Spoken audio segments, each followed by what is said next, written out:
الہ آباد اور کانپور کے بیچ میں ایک جگہ ہے فتح پور، وہاں کے ایک بہت بڑے سوامی جی ہیں، سوامی جی کا نام ہے سوامی لکشمی شنکراچاریہ۔ بڑے بڑے جلسوں میں ان کو بلایا جاتا ہے، فلائٹ کا ٹکٹ دے کر کے، ہزاروں لاکھوں کی رقم دے کر کے مسلمان ان کو جلسوں میں بلاتے ہیں۔ سوامی جی جلسے میں آتے ہیں، بڑی اچھی تقریر کرتے ہیں، اللہ کے نبی کی تعریف کرتے ہیں، مسلمان بیچارہ خوش ہو جاتا ہے، ارے یہ تو سوامی جی ہیں، یہ تو پنڈت جی ہیں، ماتھے پر ٹیکا لگائے ہوئے ہیں اور یہ اسلام کی تعریف کر رہے ہیں، ہمارے نبی کی تعریف کر رہے ہیں۔ سوامی جی تقریر کر کے، تعریف بٹور کر کے اور فلائٹ کے ٹکٹ کو لے کر کے چلے جاتے ہیں، لمبا چوڑا پیسہ لے کر کے چلے جاتے ہیں۔ او لوگو، ہماری عوام کتنی نادان ہے، ہماری عوام کتنی پاگل ہے کہ وہ اپنے مولویوں اور اپنے علماء کے منہ سے بھی اپنے نبی کی تعریف سننا نہیں چاہتی، اسے نبی کی تعریف بھی کسی سوامی کے منہ سے اچھی لگتی ہے۔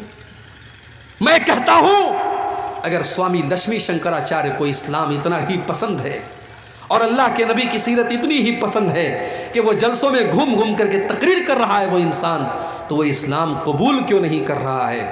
ایک صاحب بتانے لگے اسی بہار کے کہ ایک جگہ میں نے سوامی جی سے پوچھا کہ آپ اللہ کے نبی کے اوپر ایمان کیوں نہیں لاتے؟ تو سوامی جی کہتے ہیں یہ میرے اور میرے رب کے بیچ کا معاملہ ہے، یہ آپ کے اور آپ کے رب کے بیچ کا معاملہ نہیں، یہ آپ کے پیٹ کا معاملہ ہے، یہ آپ کے پیٹ کا معاملہ ہے۔ جسے نبی کی تعریف کرنا ہے، جسے اسلام کی تعریف کرنا ہے اور جسے اسلام اتنا پسند ہے کہ پورے بھارت میں گھوم کر کے وہ اسلام کی تعریف کر رہا ہے، وہ اسلام قبول کیوں نہیں کر رہا ہے؟ اس کا مطلب وہ ایک بہروپیہ ہے جس نے اس کو ایک پیشہ بنا لیا، ایک پروفیشن بنا لیا، ایک دھندا بنا لیا کہ مجھے اپنے حلقے میں اور اپنے لوگوں میں تو کوئی نہیں پوچھ رہا ہے، چلو مسلمان اپنے جلسوں میں بلا رہا ہے اور میری ایک انکم چل رہی ہے، چلو میں اسی میں لگا رہوں گا۔ تو نبی پر ایمان لانا یہ شرط ہے میرے بھائی۔ فالذین آمنوا بہ، جو لوگ نبی کے اوپر ایمان لائے، وعزروہ، اور جنہوں نے نبی کا احترام کیا، نبی کا سمان کیا۔ نبی کا سمان بھی آپ کو کرنا ہے۔ بہت سارے لوگ کہتے ہیں کہ صاحب نبی ہمارے جیسے تھے، ہمارے بہت سارے دوسرے بھائی کہتے ہیں کہ یہ اہل حدیث لوگ نبی کو اپنے جیسا بولتے ہیں۔ سن لو، جو نبی کو اپنے جیسا مانتا وہ اہل حدیث نہیں ہے۔ اللہ کی قسم نبی ہمارے جیسے نہیں تھے، نبی انسان تھے مگر ہمارے جیسے نہیں تھے۔ ہم جب سو جاتے ہیں ہماری آنکھیں بھی سو جاتی ہیں، ہمارا دل بھی سو جاتا ہے۔ اللہ کے نبی فرماتے جب میں سوتا ہوں تنام عینی ولا ینام قلبی، میری آنکھیں سوتی ہیں مگر میرا دل نہیں سوتا، دل نہیں سوتا ہے، آنکھیں سوتی ہیں۔ اللہ کے نبی نماز پڑھا رہے، صحابہ سے کہتے ہیں اپنی صفیں سیدھی کر لو، فَإِنِّي أَنظُرُ مِنْ وَرَائِي، میں اپنے پیچھے بھی دیکھتا ہوں، پیچھے بھی دیکھتا ہوں۔ اللہ کے نبی صحابہ سے کہتے ہیں میں غصے میں بھی کوئی ایسی بات نہیں کہتا ہوں جو حق کے خلاف ہو۔ آپ کے پسینے سے خوشبو آیا کرتی تھی، آپ کے اوپر آپ کی مٹھی میں کنکر کلمہ پڑھنے لگتا تھا اور پیڑ اور پودے آپ کو سلام کرنے لگتے تھے، آپ کا سینہ چاک کر کے آپ کے دل کو زمزم سے دھویا گیا، آپ کو معراج کے اوپر لے کے جایا گیا۔ آپ ہمارے جیسے نہیں تھے میرے بھائیوں، آپ انسان ضرور تھے مگر اللہ تعالیٰ نے بہت ساری وشیشتاؤں سے اور بہت ساری خصوصیات سے آپ کو نوازا تھا۔ لہٰذا جو لوگ یہ کہتے ہیں کہ نبی ہمارے جیسے تھے وہ اپنی غلط فہمی دور کر لیں۔ اللہ کے نبی مقام اور مرتبے اور درجے میں اور خصوصیات میں ہم سے بہت الگ تھے۔ ہاں انسان تھے آپ، اگر کوئی آپ کو انسان نہیں مانتا ہے تو یہ اس کی بہت بڑی غلطی ہے، یہ بہت بڑی نادانی ہے۔ تو پہلا کام کیا کرنا ہے بولو بھائی؟ نبی پر ایمان لانا ہے، اور دوسرا کام کرنا ہے نبی کا آپ کو سمان کرنا ہے، نبی کی عزت کرنی ہے، نبی کی رسپیکٹ کرنی ہے۔ مگر یہاں ایک چیز نوٹ کر لیجیے، نبی کا احترام اور نبی کا سمان اپنی جگہ ہے، مگر نبی کے مقام کو اتنا نہ بڑھاؤ کہ ان کو اللہ کے مقام تک لے کے چلے جاؤ۔ عیسائی لوگ بھی تو حضرت عیسیٰ کو مانتے ہیں، بہت مانتے ہیں، مگر ان کی محبت ان کے کام نہیں آئے گی، کیونکہ وہ عیسیٰ علیہ السلام کو سن آف گاڈ مانتے ہیں، اللہ کا بیٹا مانتے ہیں، اور یہ بہت بڑی گالی ہے جو وہ اللہ کو دیتے ہیں، اس سے بڑی گالی اللہ کے لیے کوئی نہیں ہو سکتی۔ اسی لیے اللہ کے نبی فرماتے لا تطرونی کما اطرت النصارى عیسی ابن مریم، او لوگو تم مجھے اتنا نہ بڑھانا جتنا عیسائیوں نے عیسیٰ ابن مریم کو بڑھایا تھا۔ انما انا عبد، میں تو اللہ کا بندہ ہوں، فقولوا عبد اللہ ورسولہ، تم مجھے اللہ کا بندہ ہی کہا کرو، اللہ کا رسول ہی کہا کرو۔ اللہ کے نبی اپنی ساری خوبیوں کے باوجود اللہ کے بندے تھے، اور بندے کا کمال یہی ہے کہ بندے کو بندہ کہا جائے۔ اگر کوئی اللہ کے مقام تک اللہ کے نبی کو پہنچانے کی کوشش کرتا ہے تو یہ بہت بڑا گناہ ہے اور آپ کی شان میں غلو ہے۔ تو دو چیزیں میں نے بیان کر دی، دو چیزیں اور بیان کر کے بات ختم کرتا ہوں۔ نبی پر ایمان لانا ضروری ہے، نبی کا احترام کرنا ضروری ہے، اور تیسری چیز وَنَصَرُوهُ، اور نبی کی مدد کرو۔ میرے بھائیوں، نبی کی مدد ہم کیسے کریں گے؟ ہماری ماں کو کوئی برا بھلا کہہ دے ہمیں غصہ آتا ہے، ہمارے باپ کو کوئی گالی دے دے ہم لڑنے لگتے ہیں۔ ہمارے نبی بھی تو ہمارے چہتے ہیں، اگر ہمارے نبی کا کوئی کارٹون بناتا ہے، کوئی ہمارے نبی کی توہین کرتا ہے، کوئی ہمارے نبی کے بارے میں غلط زبان استعمال کرتا ہے، اس کے اوپر بھی ہمیں غصہ آنا چاہیے، اس کے خلاف بھی ہم قانون کے دائرے میں رہ کر کے کارروائی کریں، اور ہم کوشش کریں کہ نبی کی توہین کرنے والا اپنے انجام تک پہنچے۔ نبی کی مدد کرو۔ اور ایک بات اور یاد رکھو، نبی کی مدد میں نبی کے دین کی مدد بھی شامل ہے۔ یہ بڑے بڑے مدرسے، یہ دینی ادارے، یہ بھی تو نبی کے مشن کو آگے بڑھا رہے ہیں۔ یہاں سے پڑھنے والے بچے جو تیار ہو رہے ہیں، یہ دین کی دعوت پھیلا رہے ہیں، یہ اسلام کی خدمت کر رہے ہیں۔ یہاں سے پڑھنے والی بچیاں جو عالمہ ہو رہی ہیں، وہ دین کی خدمت کر رہی ہیں۔ ان مدرسوں کی، ان مسجدوں کی، ان دعوتی اداروں کی مدد کرنا بھی نبی کی مدد کرنا ہے۔ مگر ہم نے کیا کیا؟ ہم نے یہی کیا کہ ہم نے سماج کا سب سے حقیر طبقہ بنا دیا اپنے علماء کو۔ یہ علماء جو نبی کے وارث ہیں، یہ علماء جو اللہ کے نبی کے دین کو ہم تک پہنچاتے ہیں، ہم نے 5-6 ہزار کی معمولی تنخواہیں دے کر کے اپنے علماء کو ذلیل ترین بنا دیا۔ ایک سڑک پر جھاڑو دینے والے بھنگی کی تنخواہ بھی آج مسجد کے امام سے زیادہ ہے، اور مسجد کا امام بیچارہ کبھی اگر سجدہ لمبا کر دے، قرات لمبی کر دے، تو سارے لوگ اعتراض کرنے کے لیے تیار ہو جاتے ہیں، سارے لوگ اعتراض کرنے کے لیے تیار ہو جاتے ہیں۔ مولوی صاحب آج آپ کا سجدہ بڑا لمبا ہو گیا، مولوی صاحب آج آپ نے عشاء کی نماز بڑی لمبی پڑھا دی۔ مولوی کو مشورہ دینے والے بہت ہوتے ہیں۔ میرے بھائیوں، یہ نبی کے وارث ہیں، ان کا احترام کرو، ان کا سمان کرو، ان کی مدد کرو۔ 5-6 ہزار میں آپ کی فیملی نہیں چل سکتی، کیا اس مولوی کے پریوار کا حق نہیں ہے وہ اچھا کھائیں، اچھا پہنیں؟ آپ کا شوق ہے، آپ کے بیوی بچوں کا شوق ہے، کیا اس مولوی کے بچوں کا شوق نہیں ہے؟ جس دور میں آپ 10,000 روپے مہینے سے کم میں ایک نارمل زندگی نہیں گزار سکتے، اس دور میں 5-6 ہزار میں مولوی کا گھر کیسے چلے گا؟ آپ تو پھٹ سے کہہ دیتے ہیں مولوی کے پیسے میں اللہ برکت دیتا ہے، لیکن اس میں برکت کہاں سے آئے گی؟ وہ 5-6 ہزار میں اپنا گھر کہاں سے چلائے گا میرے باپ؟ اسی کٹیہار میں 3 پنیاں میں پروگرام تھا، میں نے تقریر میں بات اٹھائی تھی، بہت وائرل بھی ہوئی تھی۔ میں نے کہا تھا کہ آج مسجدوں میں اور مدرسوں میں مولویوں کے، اماموں کے لیے ہمیں ایسے کمروں کا انتظام بھی کرنا چاہیے جہاں فیملی کے ساتھ وہ رہ سکیں۔ یعنی سوچو، ہمیں اور آپ کو اپنی فیملی کے ساتھ رہنے کا حق ہے، ہمیں اور آپ کو اپنے بچوں کے ساتھ رہنے کا حق ہے۔ مولوی بیچارہ جیتے جی اس کی بیوی بیوہ بن کر کے زندگی گزارے، اس کے بچے یتیم بن کر کے زندگی گزارے، یہ کہاں کا انصاف ہے میرے بھائی؟ ہم نے ممبئی میں دیکھا، اسی بہار اور جھارکھنڈ کے لوگ وہاں مسجد میں امام ہیں، بیچارے فیملی بہار میں ہے، فیملی کشن گنج میں ہے، ارریا میں ہے، پورنیا میں ہے، 6 مہینے پر ایک بار آتے ہیں، بچے باپ کا چہرہ 6 مہینے میں ایک بار دیکھتے ہیں، بیوی شوہر کا چہرہ 6 مہینے میں ایک بار دیکھتی ہے۔ کہ یہ افسوس کی بات نہیں میرے بھائی؟ ہمیں اپنے مولویوں کے لیے، اپنے ائمہ کے لیے، اپنے اساتذہ کے لیے فیملی کوارٹر کا انتظام کرنا چاہیے۔ جو حق ہمارا ہے وہ ان علماء کا بھی ہے۔ اللہ نے کہا اپنے نبی کی مدد کرو، نبی کی مدد میں نبی کے دین کی مدد بھی شامل ہے، نبی کے مشن کی مدد بھی شامل ہے، نبی کے وارثوں کی مدد بھی شامل ہے۔ تو پہلا کام کیا کرنا ہے؟ نبی پر ایمان لانا ہے۔ دوسرا کام نبی کا سمان کرنا ہے۔ تیسرا کام نبی کی مدد کرنی ہے، اور چوتھا کام کیا کرنا ہے؟ وَاتَّبَعُوا النُّورَ الَّذِي أُنزِلَ مَعَهُ، نبی اکرم جو روشنی لے کر کے آئے، جو نور لے کر کے آئے، جو قرآن و حدیث لے کر کے آئے، اس کی اتباع کرنا ہے، اس کی پیروی کرنا ہے، اس کو فالو کرنا ہے۔ جلسہ کر لیا آپ نے، لیکن آپ نے دین کو فالو کتنا کیا؟ آپ کی زندگی میں قرآن و حدیث پر عمل کتنا ہے؟ آپ بات بات پہ جھوٹ بول رہے ہیں، آپ کے گھر میں بے پردگی ہے، آپ کے گھر میں لوگ بے نمازی ہیں، آپ کے گھر میں حرام کی کمائی آ رہی ہے۔ اس کا مطلب کہ آپ نے نبی سے محبت کا دعویٰ تو ہے آپ کا، مگر آپ نے نبی کی شریعت کی پیروی نہیں کی، آپ نے کتاب و سنت کی پیروی نہیں کی۔ اللہ نے فرمایا وَاتَّبَعُوا النُّورَ الَّذِي أُنزِلَ مَعَهُ، جو نبی کے اوپر نازل ہونے والی شریعت کی اتباع کرتا ہے، جو یہ چار کام کر لیتا ہے، اللہ فرما رہا ہے فَأُولَئِكَ هُمُ الْمُفْلِحُونَ، جو لوگ میرے نبی کی پیروی کرتے ہیں، میرے نبی کی اتباع کرتے ہیں، میرے نبی کے راستے پر چلتے ہیں۔ کون سا نبی؟ الذین یتبعون الرسول النبی، جو رسول بھی ہیں اور جو نبی بھی ہیں۔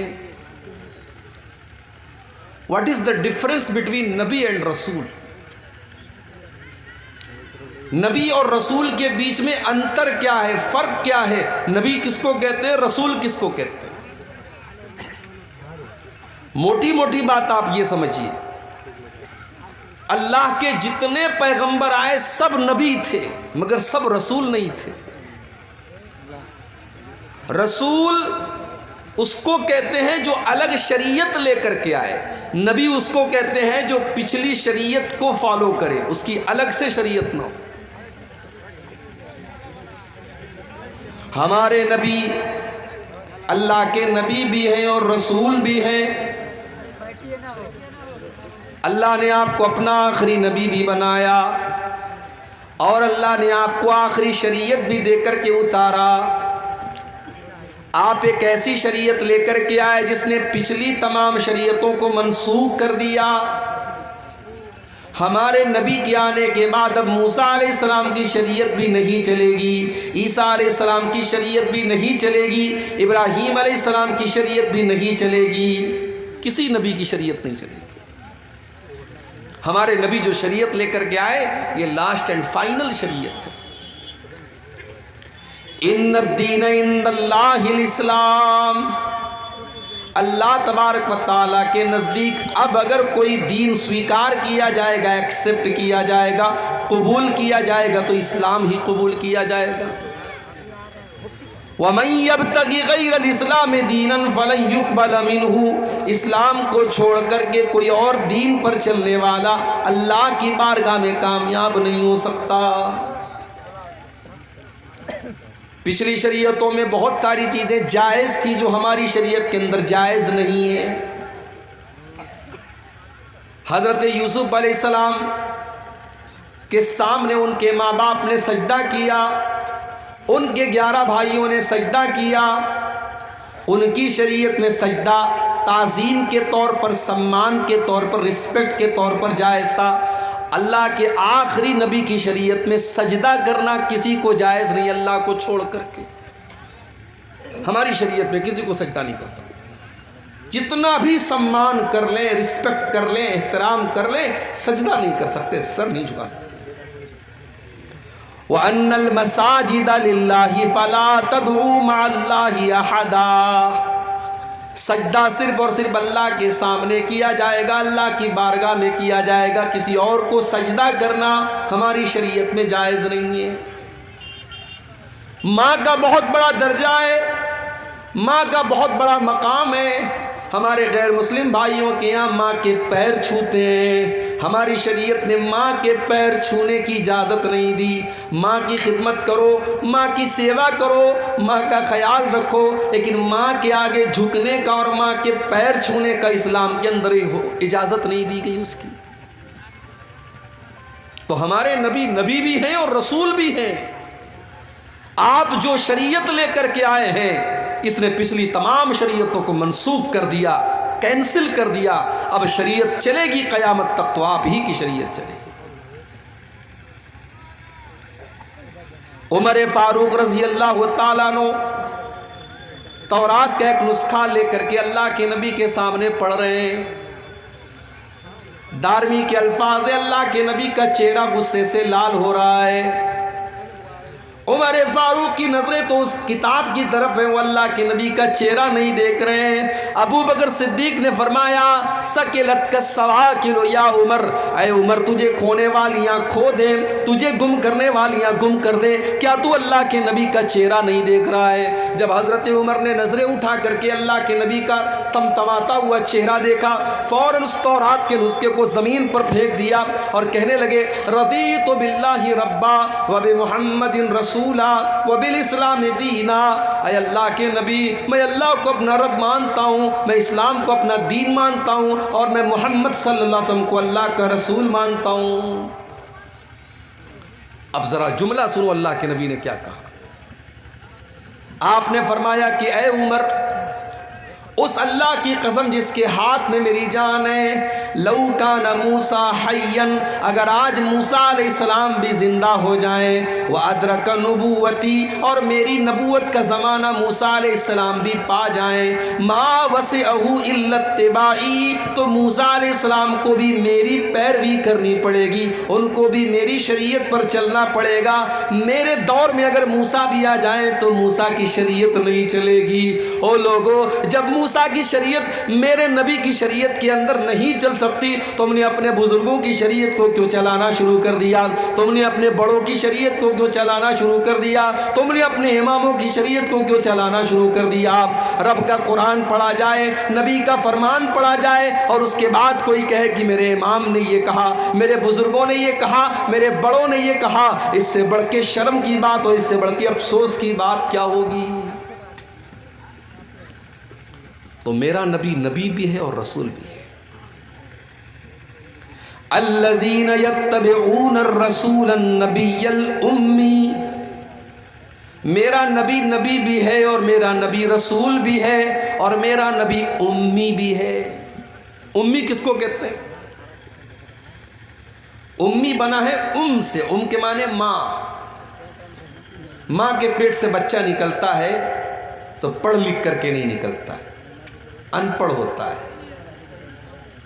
اللہ کے نبی امی تھے کیونکہ پورے عرب کے اندر زیادہ تر لوگ امی تھے، پڑھنا لکھنا نہیں جانتے تھے، پڑھنے لکھنے کا شوق ہی نہیں تھا. اللہ نے اپنے آخری نبی کو امی کیوں بنایا؟ قرآن اٹھاؤ، قرآن کا 21واں پارہ اٹھاؤ، اللہ جواب دیتا ہے وَمَا كُنْتَ تَتْلُو مِنْ قَبْلِهِ مِنْ كِتَابٍ وَلَا تَخُطُّهُ بِيَمِينِكَ إِذًا لَارْتَابَ الْمُبْطِلُونَ. اے نبی، آپ نہ تو کوئی کتاب پڑھتے تھے، نہ آپ ایک لائن لکھ سکتے تھے. اگر آپ پڑھنا لکھنا جانتے تو یہ شک کرنے والے، یہ باطل پرست لوگ، یہ مشرک لوگ، یہ کافر لوگ آپ کی نبوت پر سوال اٹھا دیتے. یہ کہتے یہ تو پڑھے لکھے ہیں، انہوں نے تورات کے اندر پڑھ کر کے یہ بات بتائی ہے، انہوں نے انجیل کے اندر پڑھ کر کے یہ بات بتائی ہے. اے نبی، ہم نے آپ کو امی بنایا، آپ کا کوئی استاذ نہیں، آپ کسی مدرسے میں نہیں گئے، آپ نے قلم چلانا نہیں سیکھا، آپ نے لکھنا نہیں سیکھا، آپ نے پڑھنا نہیں سیکھا، پھر بھی آپ اللہ کا قرآن دنیا کو پڑھ پڑھ کے سنائیں گے. پھر بھی آپ نبی ہیں اور آپ اپنی حدیثیں پڑھ پڑھ کے سنائیں گے. دنیا حیرت سے دیکھے گی اور سوچے گی اس کو سکھانے والا کون ہے. تب دنیا کو پتہ چلے گا کہ آپ کو سکھانے والا آپ کا رب ہے. آپ امی تھے مگر آپ دنیا کے ٹیچر تھے. میرے نبی امی تھے، کسی مدرسے میں نہیں گئے، کسی ٹیچر کے سامنے آپ نے زانوِ تلمس طے نہیں کیا، مگر آپ ساری کائنات کے ٹیچر تھے، ساری کائنات کے معلم تھے، گرو تھے آپ. اسی لیے اللہ نے جب اپنے نبی کی خصوصیات کا تذکرہ قرآن میں کیا تو کیا فرمایا؟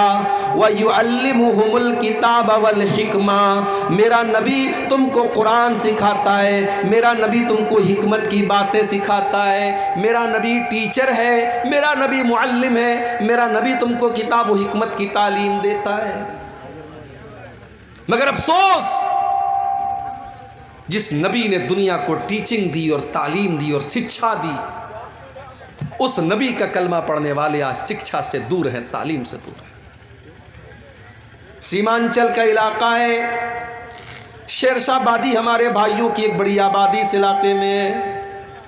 جا کر کے ذرا رپورٹیں دیکھو کہ تعلیم کا تناسب کیا ہے، تعلیم کا پرسنٹیج کیا ہے۔ آج ہماری شیرشاہ آبادی برادری میں تعلیم کا پرسنٹیج بہت کم ہے۔ سیمانچل کے علاقے میں مسلمانوں میں تعلیم کا پرسنٹیج بہت کم ہے، نہ دین کی تعلیم ہے نہ دنیا کی تعلیم ہے۔ کیوں میرے بھائیوں؟ ہمارے یہاں بچے تھوڑے سے بڑے ہوتے ہیں، ہم ان کو کام پہ لگا دیتے ہیں۔ باپ یہ سوچتا ہے کہ یہ بیٹا بڑا ہو رہا ہے، اس کو پڑھنے لکھنے بھیجیں گے، اس کے اوپر پیسہ خرچ کرنا پڑے گا، یہ کام کرے گا تو چار پیسے